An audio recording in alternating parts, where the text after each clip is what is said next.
una vez que llega Salmonella, produce la inflamación, se establece una microbiota que no es la adecuada, se genera esa disbiosis que muchas veces hemos platicado y el animal va a tener un tracto gastrointestinal deficiente, no va a absorber los nutrientes adecuadamente, va a estar perdiendo proteína en ese proceso inflamatorio, en ese afán de defenderse, está secretando proteína y va a seguir propagando estos patógenos.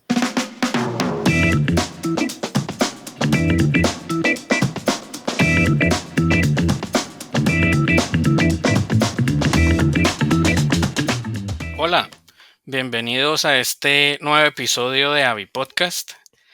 Mi nombre es Juan David Latorre y voy a ser su anfitrión el día de hoy, en el cual vamos a hablar de lo que es la importancia y la relevancia de los problemas de salmonela en granjas avícolas. Y para tocar este tema, tengo el placer de presentarles al doctor Gerardo Nava. Buenas tardes, Gerardo. ¿Qué tal? Buenas tardes. Gracias por la invitación. No, el gusto es de nosotros de poder escucharte y verte. Entonces, pues para empezar, Gerardo, me gustaría saber si puedes compartir con nosotros un poco de tu formación académica, de tu experiencia laboral y el rol que tienes en este momento. Sí, claro. Primero que nada, yo soy médico veterinario, zootecnista, egresado de la Universidad Nacional Autónoma de México. También en la UNAM realicé mis estudios de maestría y el doctorado lo realicé en la Universidad de Illinois, en Urbana-Champaign. Posteriormente hice un postdoctorado en la Washington University School of Medicine, esto también en Estados Unidos. Ya tengo 11 años trabajando en la Universidad Autónoma de Querétaro, en la ciudad de Querétaro, México. Y pues prácticamente desde que inicié yo la universidad, ya estamos hablando más de 25 años, para no ser tan precisos con el tiempo. Empecé a trabajar el tema de salud intestinal, yo creo que en el 1995, 96, por esas fechas, hicimos uno de los primeros trabajos con probióticos en México, en la universidad, y de ahí me gustó el tema de la salud intestinal, de la microbiota, de los patógenos intestinales, y ya por más de 25 años hemos trabajado en eso.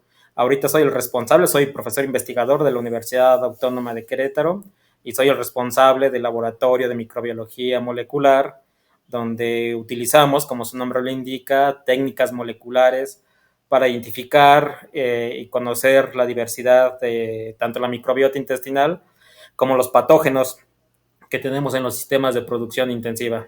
No, excelente.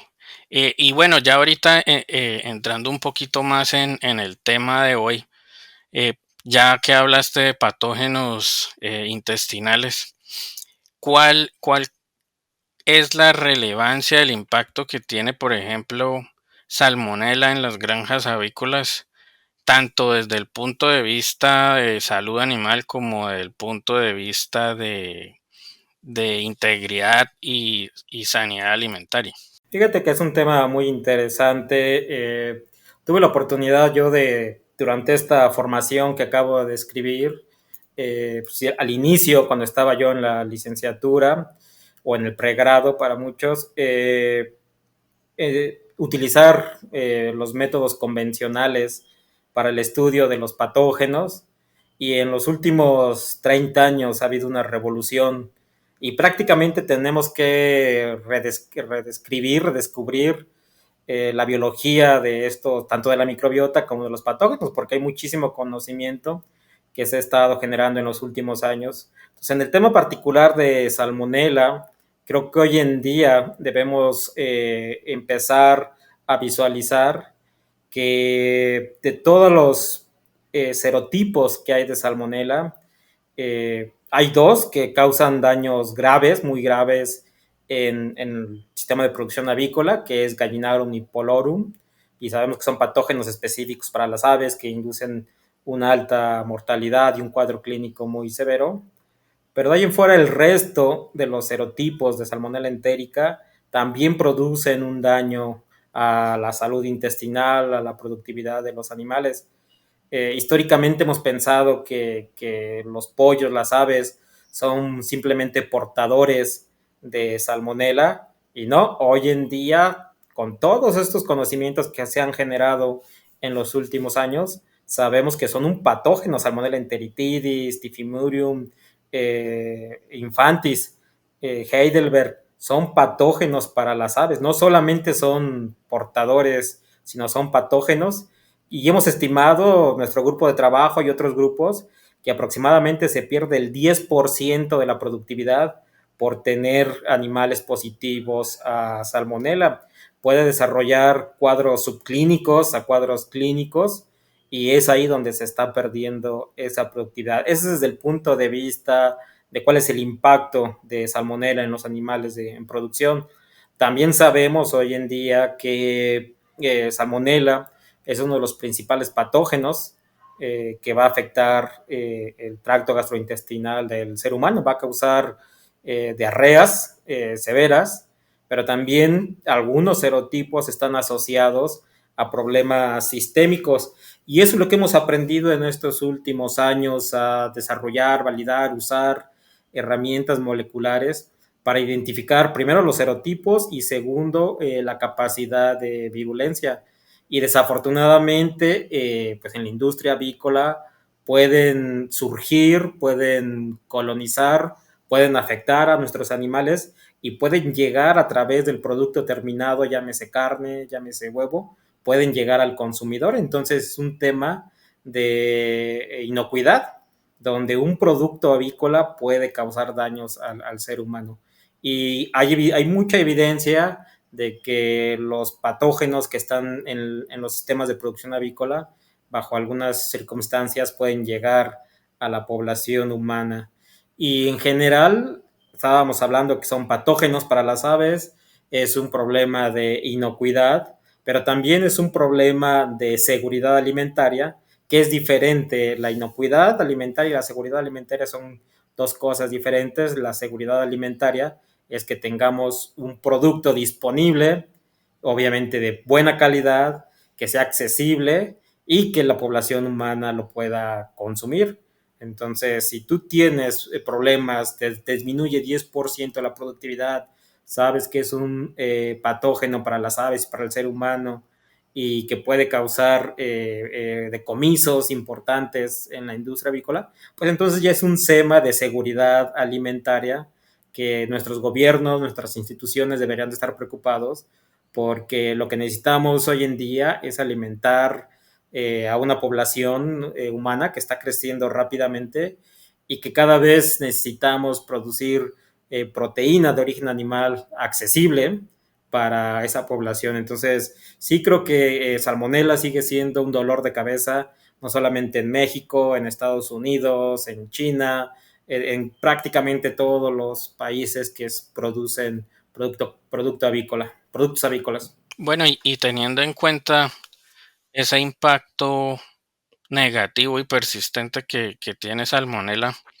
eh, ¿qué estrategias hay relevantes para poder controlar esa entrada y esa transmisión en el caso de este patógeno? Fíjate que yo creo que, como platicaba al inicio, pues se ha avanzado mucho en las técnicas moleculares, en la combinación de métodos convencionales con técnicas moleculares. Y yo creo que una de las primeras estrategias es el diagnóstico, la identificación. Creo que en muchos países necesitamos invertir, tanto la industria, las universidades y el gobierno, necesitamos invertir en estudios epidemiológicos para saber cuál es la prevalencia, cuál es la frecuencia del patógeno y poder clasificar nuestros sistemas de producción en parvadas que tienen altos niveles de contaminación o alta prevalencia, parvadas de menor prevalencia o parvadas libres, ¿no? O con presencia mínima. Y creo que debemos hacer políticas, ya sea para el procesamiento del producto, para la venta, para quizá no vender ese producto cuando tienes altos niveles, quizá tenga que ser procesada. Entonces, creo que la primera herramienta que a mí me gustaría poner sobre la mesa es el diagnóstico. Si no sabemos la magnitud del problema, pues difícilmente vamos a saber si estamos haciendo las cosas bien o estamos haciendo las cosas mal. Entonces, necesitamos un marco de referencia de la presencia de este patógeno y yo creo que es donde tenemos que iniciar y sí me gustaría aprovechar la oportunidad. Yo trabajo con producción avícola de México y sí he visto la apertura de las diferentes empresas para realizar esta actividad. Entonces, nuestro laboratorio colabora con la industria avícola y sí tenemos ya muchos estudios de prevalencia y me voy a jactar en decir que tenemos la colección más grande de aislamientos de la industria avícola de aquí de México. Yo creo que tenemos más de 1,200 aislamientos provenientes de México en nuestra universidad. Y la segunda parte es ver qué productos, qué aditivos, qué estrategias se pueden implementar para reducir la presencia de este patógeno en el tracto gastrointestinal de las aves. Y creo que hoy en día hay productos comerciales, hay aditivos, hay probióticos, prebióticos, simbióticos, ácidos orgánicos, enzimas, fitobióticos, que han demostrado que son efectivos para prevenir la colonización y la proliferación de este patógeno en el intestino. Tenemos vacunas, aquí en México afortunadamente tenemos 3 vacunas comerciales, hemos trabajado con algunas de ellas y son, al menos en lo que nosotros hemos analizado, han sido efectivas para reducir. También tenemos que cuidar la calidad del manejo del alimento, la calidad del manejo del agua, la calidad de los pollitos, la fauna que posiblemente en muchos de nuestros cursos de pregrado o licenciatura nos platicaban y que hoy en día, 25, 30, 40 años después, siguen siendo un problema vigente, la bioseguridad, ¿no? A veces dice otra vez el tema de la bioseguridad, pues sí, porque todavía sistemas de producción tienen fallas graves en esa bioseguridad.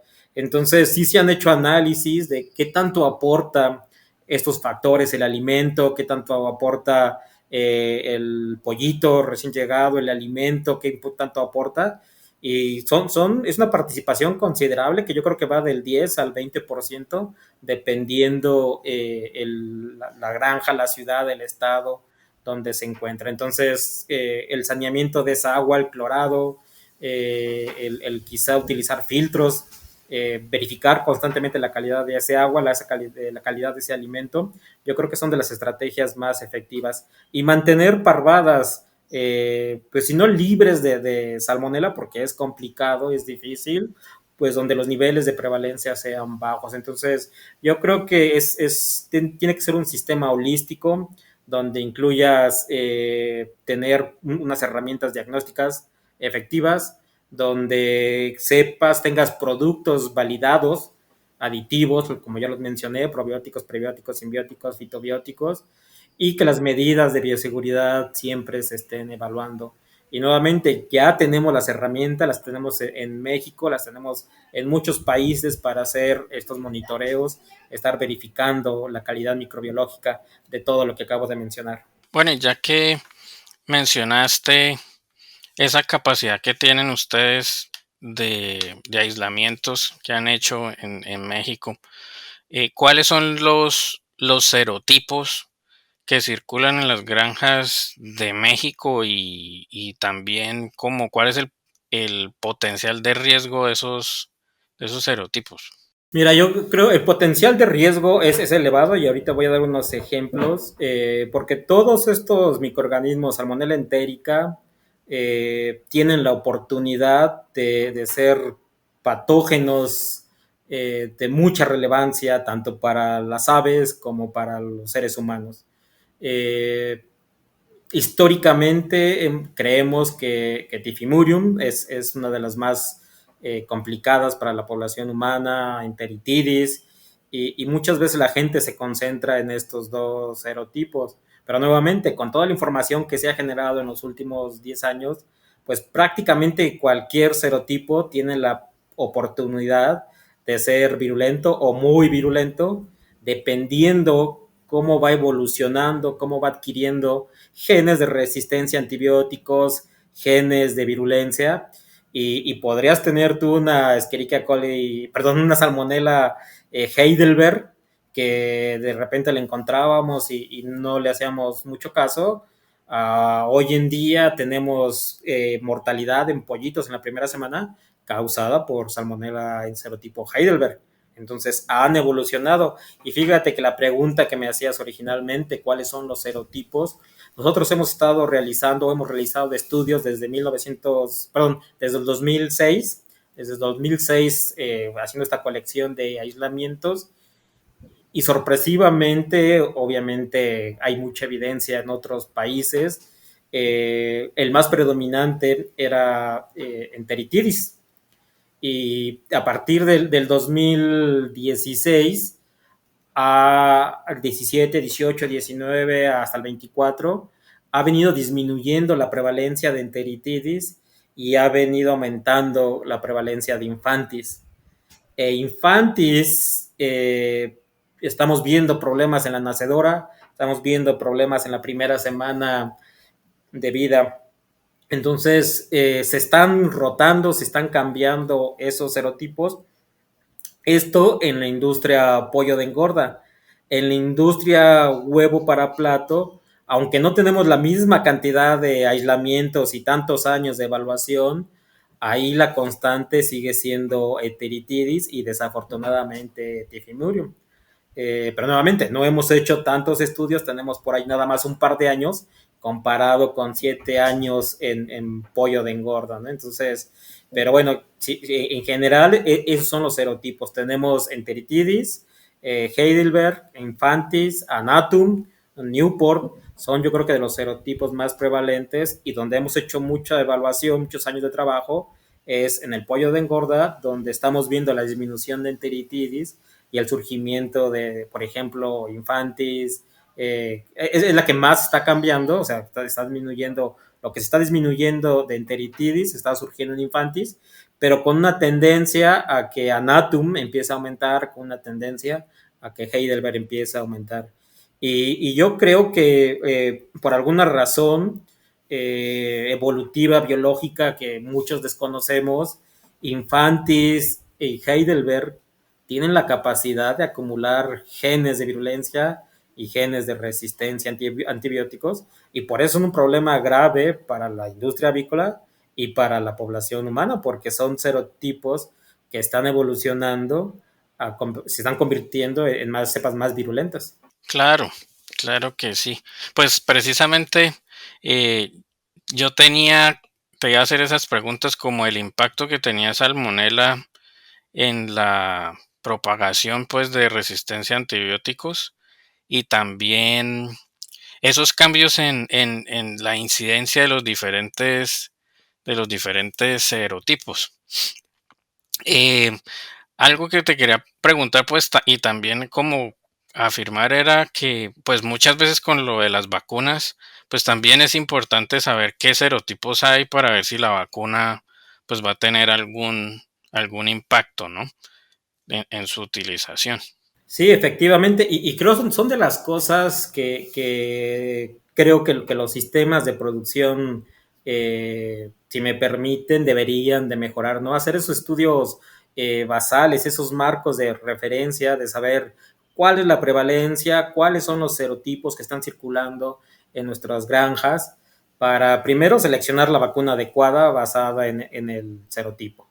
Segundo, pues poder analizar si la vacunación está siendo efectiva. Y fíjate, tenemos un ejemplo aquí en México, granjas que empezamos a monitorear prevalencias de 35% de salmonela en excretas, después de la aplicación de una vacuna en un periodo posiblemente de 7 a 8 meses, la prevalencia de 35 se logró disminuir a 15%. Entonces, y conociendo los serotipos que se estaban disminuyendo. Entonces, ese tipo de ejemplos, ese tipo de trabajo se tiene que realizar en las granjas, te digo, para saber qué serotipo vas a escoger en esa vacuna y segundo, si está siendo efectiva. Ahora, la vacuna necesita un acompañamiento de bioseguridad, buenas prácticas, buenos alimentos, buena calidad de agua, manejo, etcétera, porque tampoco son balas de plata que pensemos que llegue y empieza a cambiar todo, ¿no? Y lo que decías de la participación de la resistencia de antibióticos, es un tema grave que no nos gusta platicar, que no nos gusta asumir esa responsabilidad, ni a los seres humanos, ni a los productores, ni a los profesionales de la salud humana, ¿no? Nos aventamos la papa caliente unos a los otros. Cuando voy a alguna plática de población, de médicos que atienden población humana, dice, los médicos veterinarios, ¿no? Y cuando estoy en las pláticas de médicos veterinarios, los médicos que atienden humanos, o sea, pero todos, simplemente nosotros como consumidores, si tú consumes un antibiótico y vas al sanitario y defecas, estás contribuyendo, porque ese residuo de antibiótico va a dar a un río, a un canal, a un desagüe, donde ahí se va a propagar y generar bacterias resistentes.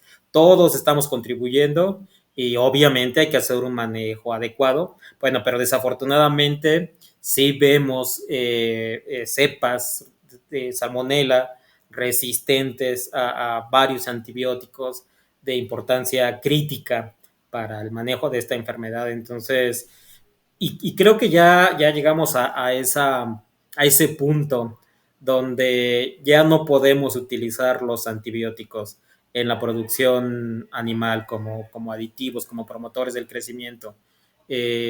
Por mucho tiempo los utilizamos, fueron extremadamente efectivos, precisamente en ese afán de generar un producto accesible para la población, pero hoy en día tenemos el problema de la resistencia a antibióticos y necesitamos buscar nuevas alternativas. Y hay productos, hay aditivos muy efectivos, porque sí estamos contribuyendo en la industria avícola a este problema de resistencia a antibióticos. Es grave, sí me gustaría aclarar y mencionar que es grave, pero nuevamente tenemos herramientas, tenemos la oportunidad de dar un golpe de timón, de hacer un cambio y dejar los antibióticos en la industria avícola también de última reserva, ya para casos graves de infecciones gastrointestinales, y empezar a utilizar aditivos, ácidos orgánicos, mejorar la bioseguridad.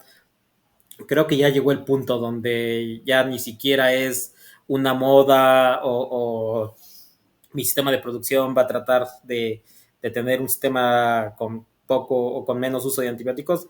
Creo que ya es una responsabilidad social que todos, tanto los médicos veterinarios, los investigadores, las universidades, la industria, tiene que adoptar. Bueno, y yo sé que, como mencionabas antes, pues tú has trabajado bastante con lo que es el microbioma. Entonces, quería, quería saber tu opinión sobre el impacto que tiene el microbioma sobre la colonización, por ejemplo, de salmonela. Fíjate que hay una correlación directa. Eh, ya sea ya sea que esta salmonela entérica, colonice tempranamente al tracto gastrointestinal de un pollito y va a causar una infección posiblemente subclínica o clínica, te digo, en el caso de Infantis o Heidelberg, que estamos viendo mortalidad, pero en la mayoría de los casos subclínica va a generar inflamación y esta inflamación crónica va a alterar drásticamente el establecimiento de la microbiota y difícilmente se va a permitir el desarrollo de una microbiota sana que va a ayudar a mejorar la productividad, que va a mantener la integridad intestinal. Una vez que se pierde eso, una vez que llega salmonela, produce la inflamación, se establece una microbiota que no es la adecuada, se genera esa disbiosis que muchas veces hemos platicado y el animal va a tener un tracto gastrointestinal deficiente, no va a absorber los nutrientes adecuadamente, va a estar perdiendo proteína en ese proceso inflamatorio, en ese afán de defenderse, está secretando proteína y va a seguir propagando estos patógenos. Entonces, primero, como lo mencionaba, puede causar que no se establezca adecuadamente. Segundo, si tú tienes un pollito que está desarrollando su microbiota intestinal y llega este patógeno, si ya es una microbiota desarrollada, pues va a impedir que Salmonella, que Escherichia coli puedan colonizar. Es una protección, es uno de los procesos fisiológicos de protección, esta microbiota intestinal, por todos los metabolitos que produce, va a impedir la colonización del patógeno. Si es muy fuerte el desafío, también te puede alterar en esa etapa el desarrollo y la continuidad de esa microbiota intestinal y generar lo que antes mencioné. Entonces, tiene un papel muy importante y es también algo que podemos medir, es algo que también podemos tomar excretas, tomar contenido intestinal y saber cuál es el estado fisiológico de esa microbiota intestinal. Hoy en día nuestro laboratorio y muchos laboratorios ya tienen esos biomarcadores, esas poblaciones identificadas que son benéficas. Entonces, es parte de lo que nosotros analizamos, la presencia de estos patógenos intestinales, llámese Salmonella, Escherichia coli o Clostridium perfringens, y la correlación con poblaciones benéficas, como son la Lactospiracia y Ruminacoccasia, y poblaciones patógenas, como son miembros de la familia Enterobacteraceae, donde vas a tener Salmonella, Shigella, Proteus, Citrobacter, Escherichia coli. Entonces sí hay una correlación directa y cuando tú tienes la manera de cómo medir tanto el patógeno, Salmonella, Escherichia coli o las poblaciones intestinales, pues obviamente vas a tener la capacidad de ver qué aditivo, qué manejo, qué vacuna son efectivas para controlar estos patógenos y mejorar la microbiota intestinal. Entonces sí creo que estamos en una nueva etapa donde podemos utilizar la tecnología para mejorar la productividad avícola.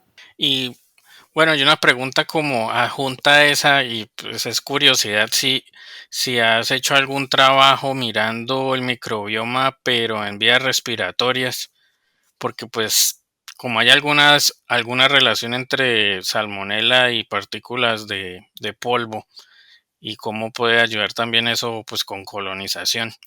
A ese nivel de conocer el impacto de Escherichia coli o Salmonella sobre la microbiota respiratoria, no, pero sí hemos hecho análisis de hisopados del tracto respiratorio superior para evidenciar la presencia tanto de Salmonella y Escherichia coli.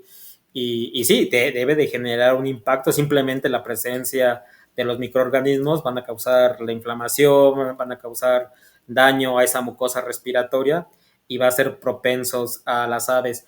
Algo que estamos tratando y ojalá de la audiencia, a los que estén interesados en colaborar, somos un laboratorio que nos encanta colaborar con la gente en producción y si alguien quiere que le caractericemos sus poblaciones de patógenos, los perfiles de microbiota, bienvenidos. Pero algo que queremos hacer, y lo voy a decir cuidadosamente, la microbiota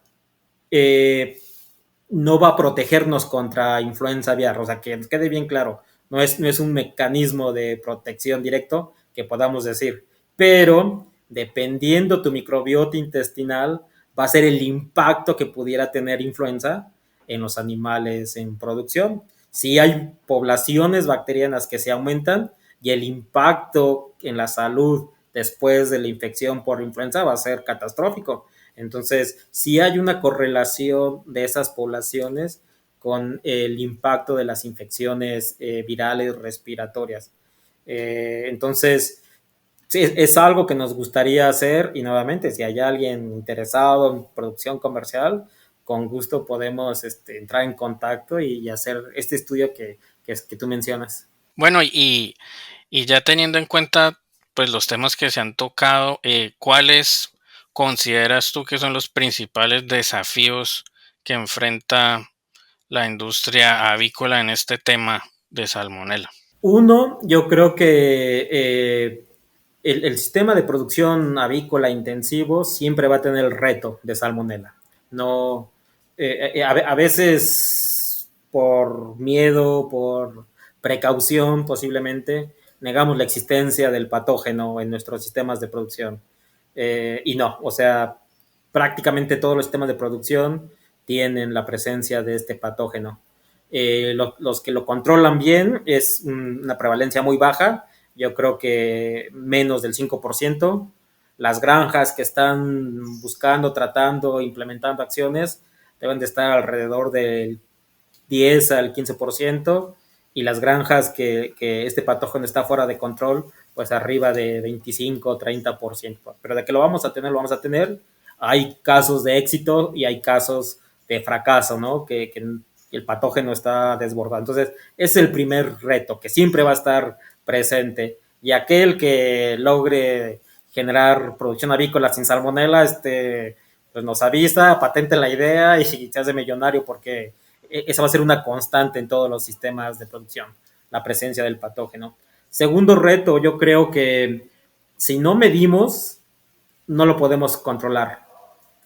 Y yo creo que sería la invitación, acabar con ese reto que es no conocer cuál es el nivel de desafío. Si no miden, no lo pueden controlar. Entonces, yo creo que de alguna manera, yo sé que las decisiones son a diferentes niveles, pero de alguna manera se debe establecer un programa de vigilancia de patógenos en los sistemas de producción. Desde mi opinión, creo que el tema es económico. Siempre ¿cuánto me va a costar, no? Sería la pregunta. Yo creo que se pueden establecer estrategias que no sean tan costosas, estrategias que sean muy efectivas para conocer la prevalencia de este patógeno. Tercero, yo creo que es el tema, es el impacto que tiene este patógeno para el consumidor. A veces en la industria avícola nos enfurecemos cuando los animalistas hacen acusaciones, cuando hacen señalamientos, y a lo mejor algunas cosas que no son reales, y nos acusan, pero yo creo que el tema de inocuidad es un reto importante. Nuestro producto avícola, llámese carne, llámese huevo, llega con altos niveles de salmonela al punto de venta, y esa es la amenaza. Estamos bajo el escrutinio hoy en día mucho más grave. Hoy en día hay gente que busca qué está mal para hacer un TikTok, para hacer un podcast a lo mejor, y hacer señalamientos, ¿no? Entonces, cada vez el escrutinio es mayor, y creo que es ahí donde podría ser un problema, el tema de inocuidad, el tema de resistencia a antibióticos.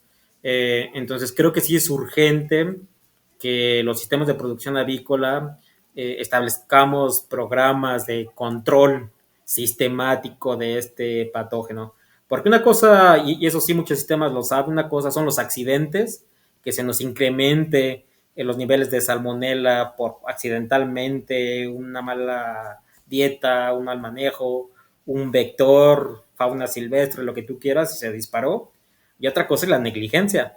Otra cosa es saber que tenemos niveles altos y que no se esté realizando nada. Entonces, sí creo que ahí esos serían los retos, y ojalá que poco a poco podamos establecer estrategias sistemáticas para reducir este patógeno. ¿A qué me refiero con sistemáticas? Un programa de monitoreo con objetivos alcanzables. Si tenemos estas granjas de 20% de prevalencia de salmonela, yo creo que un reto real que debe establecer esa empresa es decir, lo voy a bajar de 20, lo voy a bajar a 15, 5%, y 5% es un excelente número. Lo voy a bajar en 2 años, y al siguiente año lo voy a bajar a 10, y al siguiente año o 2 años lo voy a bajar a 5. A eso me refiero, que vayamos midiendo, que vayamos conociendo el resultado de nuestro manejo, porque tristemente no lo estamos haciendo, ¿no? Y pues ahí está la presencia del patógeno, que es presencia universal, que es un patógeno para las aves, es un patógeno para el ser humano, y que al final del día vendemos un alimento que pues cualquiera puede ir a un mercado público, a un supermercado, y verificar la calidad, ¿no? La presencia de patógenos en estos alimentos. Entonces sí tenemos un gran reto. Nuevamente sí, en los últimos años mucha gente de la industria aquí en México está colaborando no solamente con nosotros, con otras universidades, para establecer estos programas de control. Entonces, yo creo que por ahí tendría que ir, y sería una manera de reducir tanto estos retos como los riesgos que representan. Bueno, y ya como para terminar, me gustaría saber si tienes algún comentario final o recomendación final para la gente que nos está acompañando en este episodio. Sí, yo creo que sí. Yo creo que, como les decía, ha cambiado mucho la microbiología. La microbiología molecular es una excelente herramienta. Y yo creo que hay muchas cosas que se pueden implementar de manera local. Muchas industrias, muchas empresas tienen sus laboratorios y a veces piensan que implementar microbiología molecular es algo muy complicado, ¿no? Es extremadamente fácil y pueden contar con el apoyo de tu servidor, con el apoyo de la universidad para hacer estos cambios. Creo que mi recomendación final es hay que monitorear, hay que vigilar a estos patógenos, Salmonella, Escherichia coli, hay que vigilarlos y con esos números verificar, establecer estrategias de control. No, me gustaría dejar el mensaje que no es algo muy sofisticado, algo difícil de alcanzar, que solamente la universidad tiene los equipos o el personal para hacerlo, no. Esto se puede implementar en cualquier sistema de producción y para eso estamos las universidades, para eso estoy aquí en la Universidad Autónoma de Querétaro, es una universidad pública donde la gente se puede acercar y pedir ese tipo de apoyo. Y también quiero reconocer que hay empresas de aditivos, de biológicos, que están apoyando esta causa, hemos colaborado con empresas que nos piden que hagamos la transferencia de esos métodos diagnósticos o empresas que patrocinan estos monitoreos de parvadas.